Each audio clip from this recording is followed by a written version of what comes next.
Hi everyone, today we have Fatoş Üstek, an independent curator and writer based in London who has a vast range of experiences in curating, but also weirdly in chess and maths, so we'll get to that.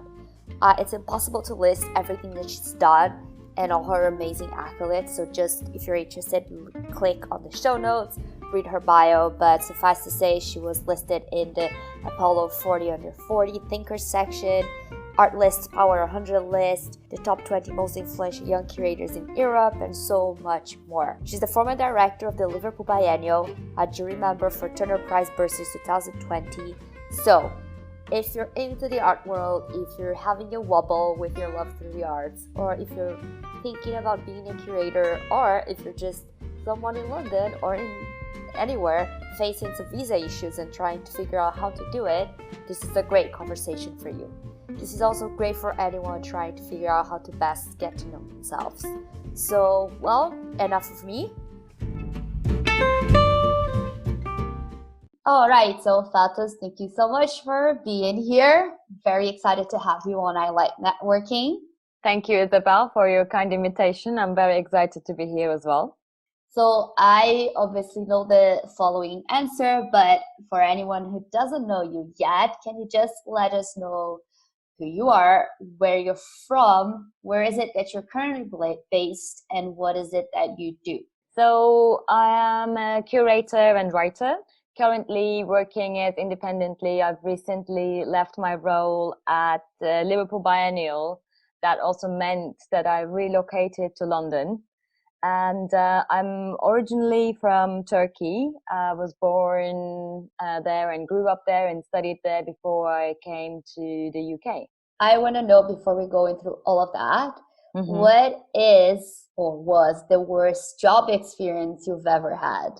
I mean, I think it really depends on what you think about it, if it's worst or not. But I've done many things and, worked also with artists who were very hard to work with, but at the same time, the work was so strong. Or I worked with, partners who were more, the kind of the guiding principle of our alignment was not the same.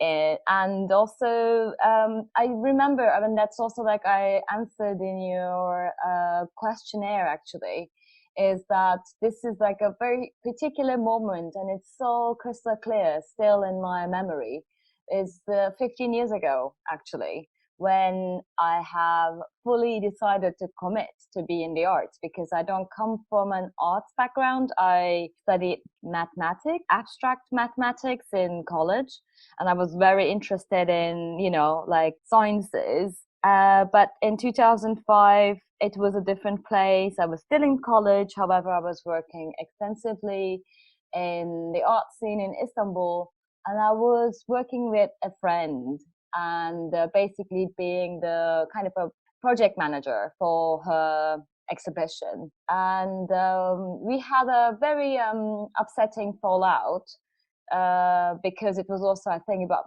confusion of roles and responsibilities. So there was a very clear moment when I was feeling slightly lost and slightly, too insecure to continue. And I had to really, how can I say, come to terms with what has happened and really tune in, almost kind of listen to my guts and decide, because I could still decide to, work in maths and computing. My parents' dream was that I would, be a general manager in a bank. That was a kind of a turning moment.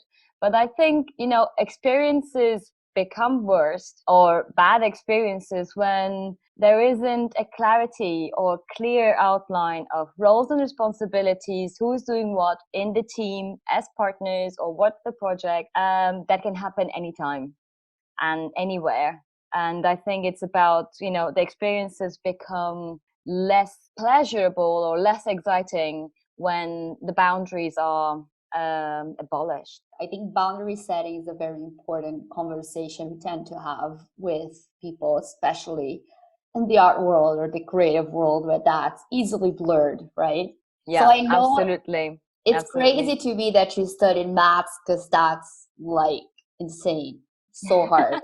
But so you touched upon this a little bit. So why did you want to work in the arts? Like, how did you make the switch? Where did it come from? I think it was in my vocation, you know, because this has been a question that is asked many times. And in the beginning, I was the outsider as well, because I didn't have the art historical lineage as my colleagues had in Istanbul or elsewhere. And when I look back, it was really a calling. And I was very much interested in literature when I was in high school.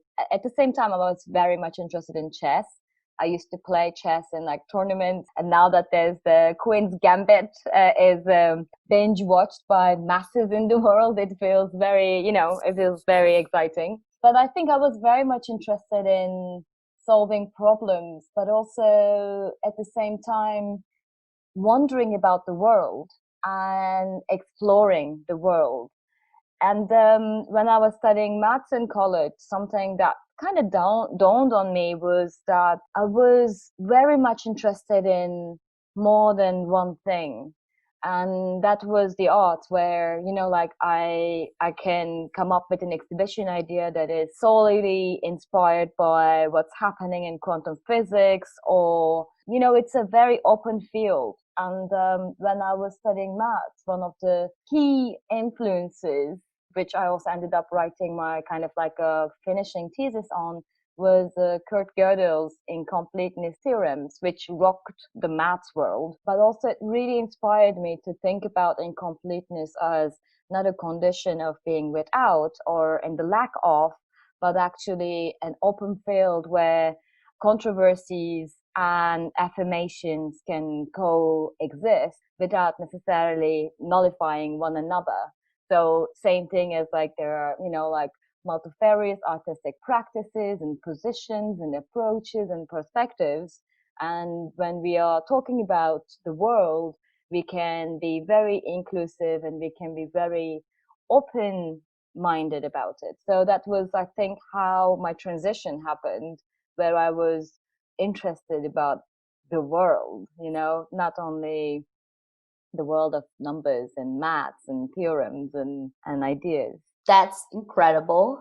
And I would talk to you about that for ages. I know we can't, but just quick pause on the whole art journey. Tell me a little bit about the chess. Do you think that the Queen's Gambit is a good representation of how people's minds work? And I don't really understand how people play chess. It sounds insane to me.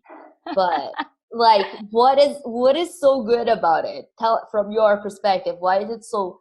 Because everyone seems to be addicted to it on that show. Yeah, that is true.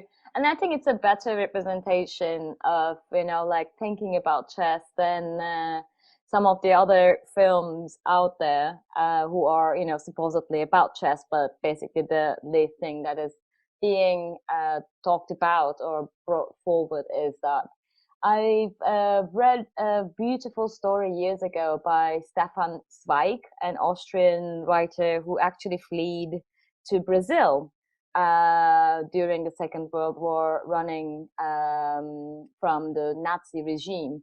And he's an incredible writer. I mean, sadly, he committed suicide, but he wrote this kind of a compilation of stories. And one of the stories is called The Story of a Chess Player. I would highly recommend to everyone to read it. And it's a beautiful short story or like a novella where you can actually, through reading, experience someone thinking chess, and through playing chess in his mind, he survives.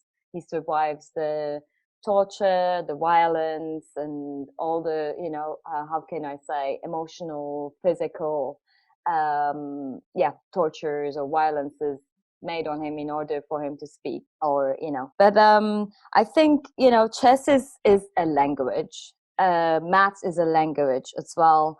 And like every language, it has logic, it has its tools, it has its functions, but chess is where you write poetry.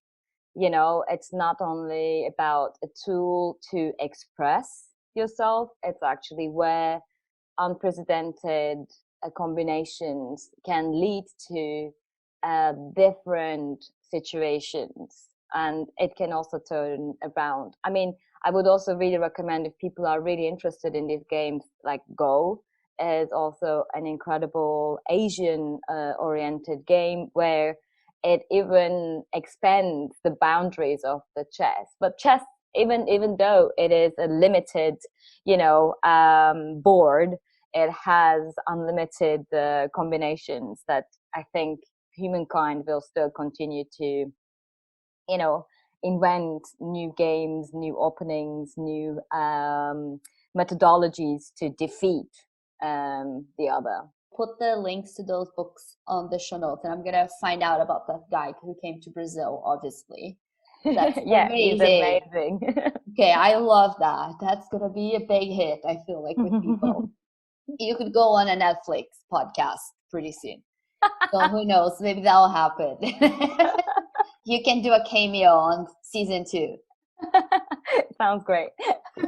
Okay, so I want to know, what was your first then experience working in the art world, and did that coincide with you coming to the UK, or what was that decision like? I started working in the arts already late 90s, early 2000s in Istanbul while I was still a college student. And I remember my first exhibition was a solo show in this artist run space called Apartment Project. And now Apartment Project actually continues in Berlin, and it was an artist initiative, and it was a very small exhibition that was almost like about synesthesia, but about how sounds connect to smells and taste. So this artist, Melis, she had 4 tracks that she associated smells of objects from erasers. That, I don't know if you had these kind of like flavorsome erasers that smelled so gorgeous that we had when we were in elementary school. Anyway, there was also a biscuit that was like a kind of a childhood biscuit, and it's, like with milk and wheat and everything. So at the opening, I remember one person had a bite, or took a bite. That was very I don't know, unexpected. Anyway, I don't know why I'm talking about that show now, but the reason I came to UK was kind of a multifold, in the sense that I actually first left Turkey to work in Frankfurt. I was assistant at Porticus, which is an amazing art organization that was initiated by Kasper Koenig, and it's connected to the Städelschule. But I think 6 months in, I had visa issues. Like, I became a fiction for the German government, and so I could not continue being employed. And I decided that I needed to do another degree, but I also thought I should have a degree in arts, because by the time I only had a maths degree, and I acquired a second degree in film studies in the college that I studied at in Istanbul. So I applied to New York as well, but I applied to Goldsmiths. And at the time, I think personal choices was to be close to Europe. So I chose to come to London and study at Goldsmiths. And my plans were more or less to go back to Berlin, which never happened. So it took you a while to get, I guess, a formal education in art, or art history, or art curating, and so on. How did you kind of overcome that? Was that ever a challenge when it came to getting your first work experiences? Because in a lot of places in the art world, that is almost a requirement, right? To have an MA in art history or something. Mm-hmm. How did you, learn what you needed to learn to get your first opportunities without going through that? Yeah, that's true. And, I did take lots of different classes in my university or in my college, because it's a former American college, and the sense that all the kind of structure and grades everything is in American style. So we could take so many different courses that is outside of our department. I actually couldn't graduate because I had far too many credits. Also, I was there for a long time. You know, a math student on average graduates within 5.7 years, and normally you graduate in 4. So I was there for a long time. So I like took lots of courses, and I think in a way I was very curious, and I still am, and driven. So even though I didn't have a classical art history degree, I was an avid reader. And but it's very true also, like in Germany, I could see that if I had a degree in the arts, I would be more preferable for getting jobs. And it's also interesting that, and I found that very exciting with goldsmiths, because I also had insecurities, you know, like coming from arts. Yes, I have done exhibitions. Yes, I've worked in art institutions, or I worked for a commercial gallery before, or did, you know, like small scale exhibitions in, you know, like mostly in Germany and, you know, in Europe, etc.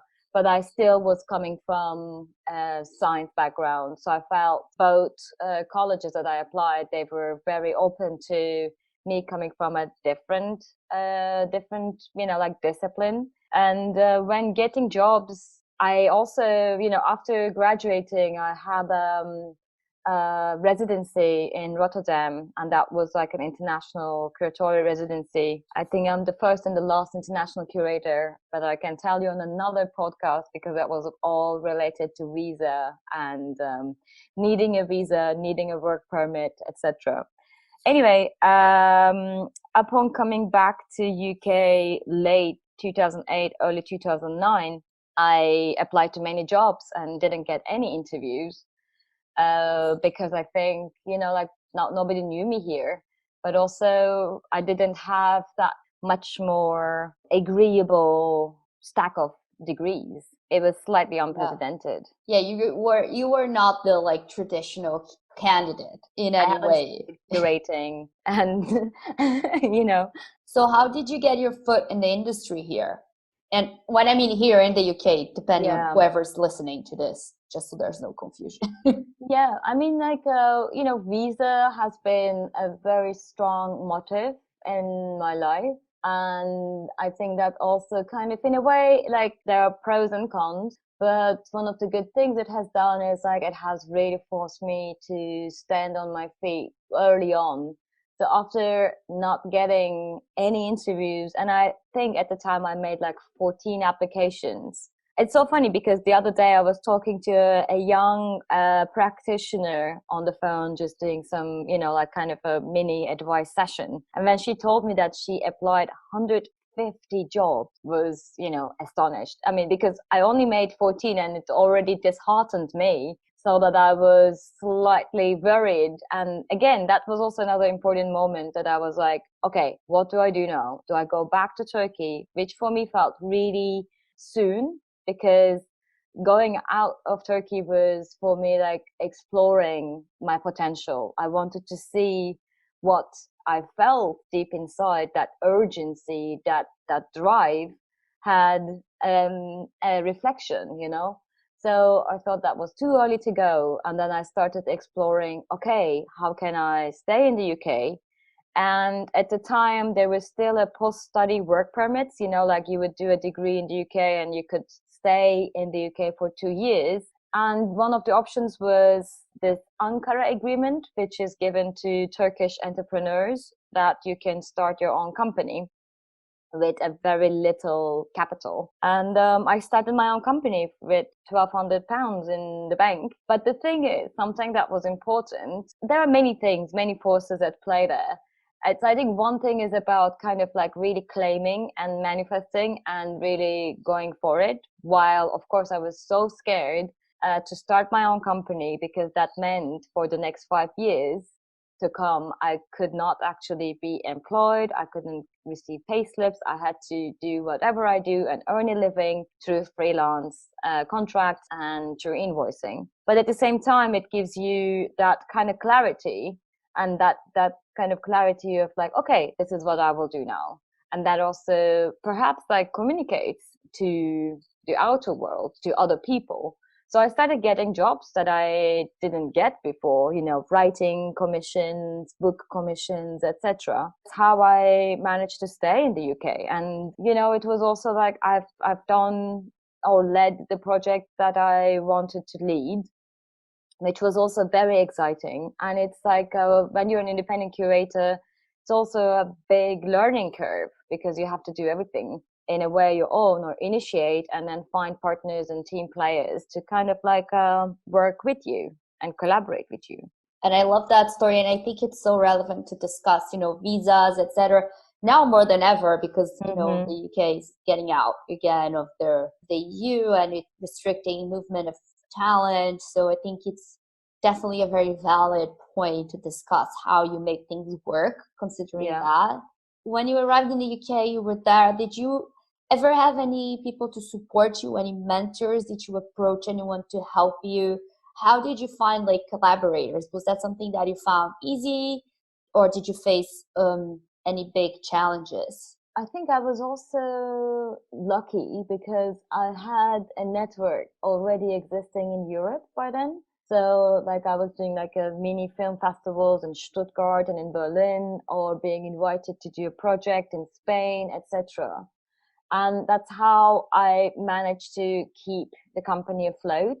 Basically, most of my invoices were to European, institutions and foundations, and also to Turkey as well, of course. But I think it took me a while to really get to know people and grow courage to start approaching people with projects and with proposals. So even though I was in the country since 2007, my first exhibition that I curated in London is 2012 January. And very interestingly, it was at David Roberts Art Foundation. But that was a different circumstances. I approached Vincent Honoré, who was the director at the time. But then, like on that 5 years trajectory, or after that 5 years, I was mostly doing projects, teaching in Sweden, like everything else then being so deeply rooted in the UK. I would say my kind of like deeply rootedness in the UK starts with FIG2 in 2015. FIG2 is an amazing project. I think if anyone doesn't know it, that's a lot of people that I know, and they're even part of my life networking, came somehow through FIG2. So do you want to just give people a brief explanation of what that is? Yeah, absolutely, with pleasure. So FIG2, the kind of like a short explanation of it is like 50 exhibitions in 50 weeks. It was the revival of the seminal project Figuan, which was curated by Mark Francis, who is one of the directors at Gagosian now, 15 years ago, or in 2000, now at the moment 20 years ago. And that was a project which stirred the contemporary art scene in London. And it predates the concept of pop-up. It predates, like Frieze Art Fair or Tate Modern being open. So it was a very different scene then. So 15 years after, it was revived, and Candida Gatler from Outset Contemporary Art Fund also played a very pivotal role in kind of reigniting that fire. So then, like when they also aligned with ICA, so they found the venue, they found the budget, which was the same budget that they had in the year 2000. So that had to be definitely fundraised by me with the ambition of the project. So anyway, in 2015, I had a venue to do or generate 50 exhibitions in 50 consecutive weeks, every Monday an opening, every Sunday a closing, with 11 hours of a turnover of each show. And it was a marathon, but I had an incredible team. Maybe we should also talk about like incredible work experiences as well as worst job experiences, because FIG2 was an incredible work experience for me. Same as Art Night, it's very important when you have a team, you actually can make magic happen. And I'm not saying it in an esoteric way. So we worked with 60 artists. We had 405 contributors to each project, and I was very much interested in kind of like taking the pulse, and the overarching theme was the currency, the critical and aesthetic currency of our time. So I wanted to have like a very big theme, but also at the same time I wanted to connect each exhibition to one another. And it was also very interesting, and that's how I think I definitely made use of my topology class in back in college in math department. And so it was important for me that, you know, an audience member can come to 50 weeks, or can come to 4 different weeks, or can come to 1 week only. And it was very important that whatever they do, they have an experience of what FIG2 is. And for me, it was a non-institutional institution because it had a vision, it had a building, it had a structure, but also at the same time, it could be very playful, very experimental, very much risk-taking and unconventional, in the sense that we even made the walls in the space move every week. And, you know, like it would give me great joy when people would come again and say, oh, I came here last week, but it was in a different building. Anyway, but I think it was a very kind of like artistically rigorous project as well, because we had 90% of the exhibitions as new commissions. They were specially produced to be showcased at FIG2, and it also has a legacy now with FIG Futures. You know, 16 projects traveled to 4 different institutions in the UK, and now 27 artworks from those 16 projects or 16 exhibitions are now part of 4 different public collections in the UK. So it was like a mammoth project. I will, I think, always have a soft spot for FIG2, but also for my amazing team there, Ible, Jessica Temple, and Ivan Altayo. Yeah, I then worked on FIG Futures a little bit, which was really cool, of course, as you know. Oh, yeah, of course So you did. and there's the book, so I think it might be still available to sell. I don't know if anyone wants to purchase the book, but in all honesty, it sounds like one of the most dreamy projects for an independent curator to work with, because there was so much room, as you said, for experimentation, which maybe you wouldn't be able to do in, you know, more, how do I say, normal, like formal arts institutions, right? Yeah, probably. I mean, you know, it was really incredible that I was given a carte blanche, and I wanted to kind of like pass on that generosity to the artists that we work with. So I would go to them and say, what is your most burning desire? What would you do if you had a place, a bit of money, and, you know, like an opportunity to make that public? And that kind of foiled people in different ways. So that, you know, like with Broomberg and Channerin, instead of like, you know, a kind of a static exhibition, we had a performative exhibition where we had a buffoon that was performing throughout the week. And yeah, I mean, like everybody can see the projects as well, but it was very important for me to also kind of like foil that artistic drive and urgency in the artists that we've invited. All of that gives us a good segue for you to let us know, what do you think are the best things and the worst things of being an independent curator?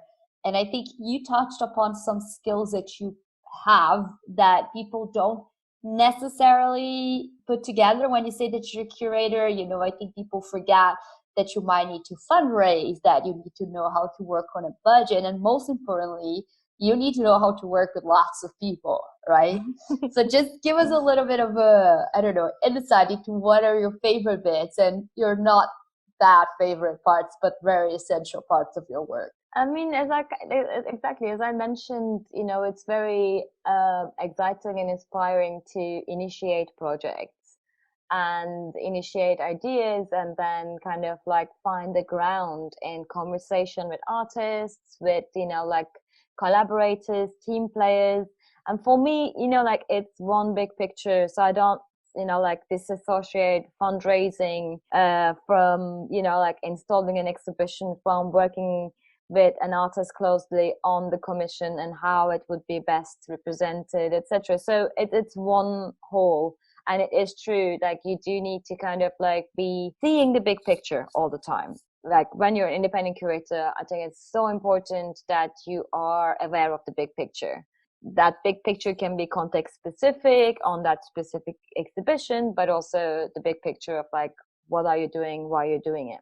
The other thing is like, it's like, it's open to exploration, research, and there isn't a predefined path, but it might also be seen as like a challenge, because some people really want structure. Some people really need the structure or the certainty of a structure. When you're an independent, there is no certainty. And there's also, there are also insecurities in many ways.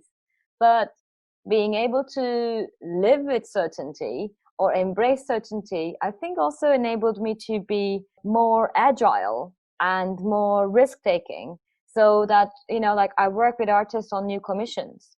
And I think that is like one of the most exciting things to do, to be part of, how could I say, like be part of an artwork in its becoming. But that's also about like really embracing uncertainty, because you don't know what it's going to be like. I mean, like we are discussing that today in UK and in the world about like, commissioning to collect. What does that mean? Or can the collections or public art collections only collect the artworks that are the defining and most celebrated works of an artist? What happens otherwise? What if the commissioned work isn't as strong, etc.? I feel like when you're an independent, it's really about connecting to the practice and connecting to the context in which you are inviting that practice to take a, like a platform or like a foreseat.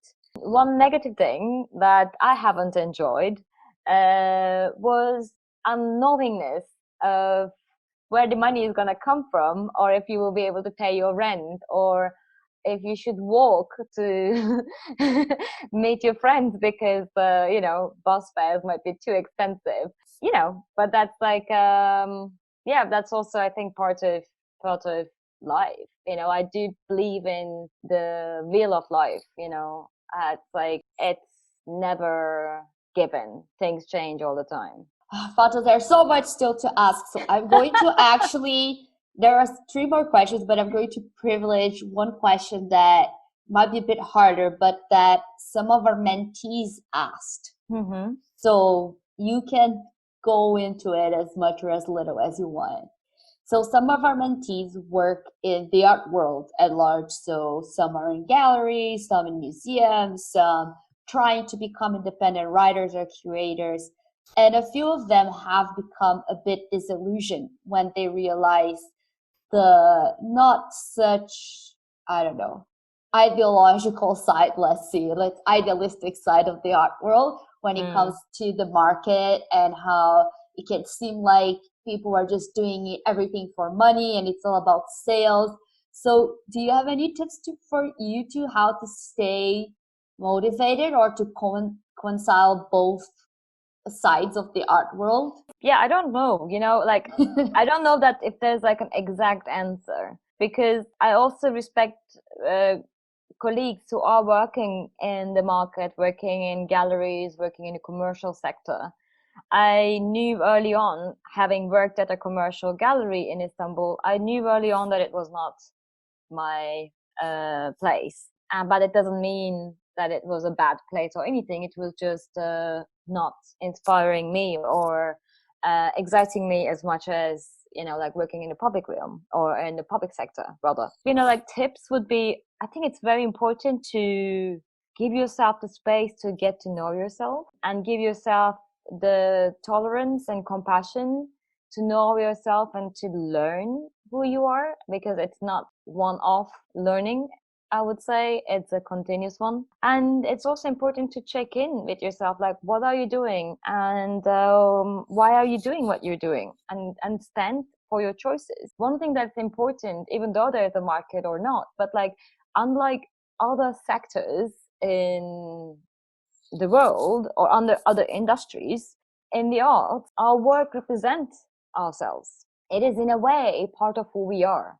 And that's why we talk about work and life balance all the time, because it is not possible. Because when you are driven, when you're passionate, when you actually want to achieve something, you might not really think about, oh, okay, I need to stop at 6 p.m. So I would say, like, choose your representation. What represents you the best and what really excites you? That's, I think, in the end, one of the most important things. People might be having a hard time. And especially now, like going through a global pandemic, many people are losing jobs. Many people are rethinking what and how they want to live. I mean, like, that includes me as well. And it's very important to be gentle and kind to ourselves. I think that would be my tip. And the other thing is really about meaning what you do and just meaning it well, because I try to live in the present. My horizon line is in the present. So be in the present and see what you're doing. And if it is not satisfying you, or if it's not like giving you a sheer excitement, then maybe check in with yourself and what is it that you are, longing for or yearning towards or wanting more of. And, like, it's in your hands to choose. I don't think, something I would like to live with actually is that I believe that, that it's a choice. Life, like you can choose to live according to conditions that you're surrounded by, or you can choose to set and define the conditions you would like to live in. But I think life is not either or, it is both. It is a negotiation of knowing your conditions, but also making sure that you dream. I love that, Fatos. Thank you so much. I think that's a really good way to put things, and it does help to put things into perspective. And you're right. I think a lot of people are rethinking their paths now and going into all these crises. I don't know how to say that. Yeah, I think it's plural. Yeah, definitely. I don't think we are having one single crisis. So there's lots more that I would love to talk to you about, but we are close to our time. And so I'd like you to give us some, let's say, virtual gifts. So you can recommend 3 to 5 things that you would like everyone from listening to this conversation to have access to. So this could be a book that you think people should read, besides the chess book, obviously. An artist or 2 artists or 3 artists that people should know of, a playlist, anything that you think could be good for anyone who loves the arts, wants to look into the art, anything. You choose the topic. So just things that you like to recommend people right now. I would really recommend podcasts. I think podcasts are, especially Jennifer Higgie's podcast series on women artists, is very inspiring. At the moment, I'm like working on an interview, or I'm preparing for an interview with Mariana Simnitz. I think she's very interesting. Another interesting artist I have come to know of her work is a young artist, Tanawa Satraku. I think she's very interesting as well. And I'm also writing a short piece on Shehzad Dawood's Leviathan, because I recommended the work for Independent Curators International's online touring exhibition. I find Leviathan very interesting as well. Like Shehzad was already talking about the kind of interconnected nature of things, from migrant crabs to, like pollution levels in the ocean, etc. And refugee crisis, of course. But yeah, those are the 3 artists I would recommend. And for books, I read a lot of different books, but at the moment, something I am very inspired, but it's not really like, it's more, if you're interested in ancient civilizations, in history, this book I'm reading is called The Riddle of the Labyrinth, The Quest to Crack an Ancient Code and the Uncovering of a Lost Civilization. It's by Magelit Fox, and it's about this code that they have discovered in Crete, in a Greek island, and it's called Linear B. It has taken humankind to, like, decode the alphabet for like 100 years, and it's very interesting. I'm in the beginning of it, but also it gives you an interesting insight into languages, formation of languages, civilizations, and also there's a bit of a mystery to it as well, like the Egyptian pyramids. style. So I would suggest that. And video-wise, I would recommend Mubi. They have really good selection of films. It's always a surprise. I've seen some films of Ben Rivers as well. So that's also interesting because he's kind of like between film and contemporary art. So yeah, that would be my virtual recommendation. And definitely listen to lots of podcasts. I think they are also very inspiring, kind of like pockets of information that might be guiding. And the other thing, kind of a soundtrack I was listening to, I did the mini event last night, but Johnny Mitchell's Blue album is very beautiful. And it's also, I think, it's kind of resonating with our times. And I think it's also important to kind of like embrace the fact that we may be feeling sad, feeling melancholic, slightly depressed. There's a lot of loss happening in the world right now. So yeah, I think it's important not to deny it and to embrace it. I love that, Fatoş. Thank you so much. You gave us so many things to think about. Last but not least, if you do have a networking tip, what is that? I mean, we always talk about the authentic self and not really like thinking, because authentic self needs time to grow and it has to kind of like be matched with experiences that you've generated in the world.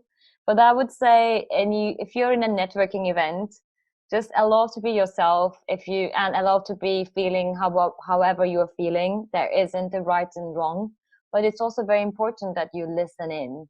So really, if you're not curious about the people, if you're not curious about the kind of like the possibility of this unstructured encounter, then don't go. And if you attend, just make sure that you're there.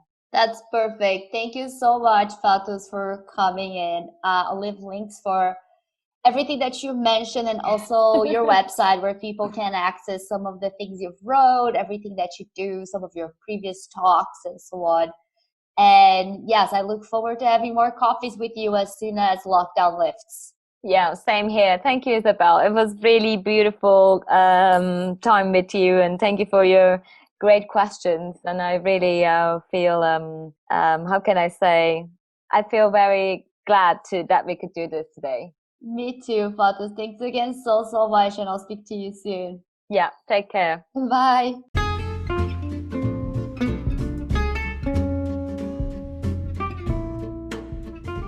Thank you for listening to the I Like Networking podcast. Please remember to share, subscribe, and review the podcast so that more people can find us. All the information discussed on this episode will be on the show notes. See you next time.